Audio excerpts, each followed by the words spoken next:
Un jour, oui. Oui. Il y a 17 000 ans. Voici l'histoire de Richard Chanfray, dit le comte de Saint-Germain. C'est l'histoire d'un alchimiste immortel, mais surtout l'histoire d'un mythomane. Revenons un instant sur le véritable comte de Saint-Germain, qui est né entre 1690 et 1710. C'était un aventurier, un peintre, un musicien, parmi de nombreux autres talents. Selon la légende, il était habillé de vêtements couverts de bijoux, et ne se nourrissait ni ne buvait jamais en public. Il parlait couramment 11 langues et était un virtuose au clavecin et au violon. Mais sa renommée venait surtout du fait qu'il était alchimiste, ayant même réussi à séduire le roi Louis XV.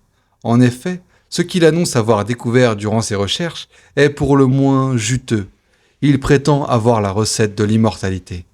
Le comte de Saint-Germain est célèbre à son époque. Voltaire l'appelait même l'homme qui sait tout et qui ne meurt jamais.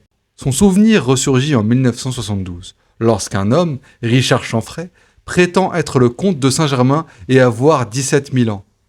Il prétend également avoir des dons de guérisseur. Il a aussi été le compagnon de la chanteuse Dalida pendant 9 ans. Celle-ci n'était pas dupe sur sa mythomanie.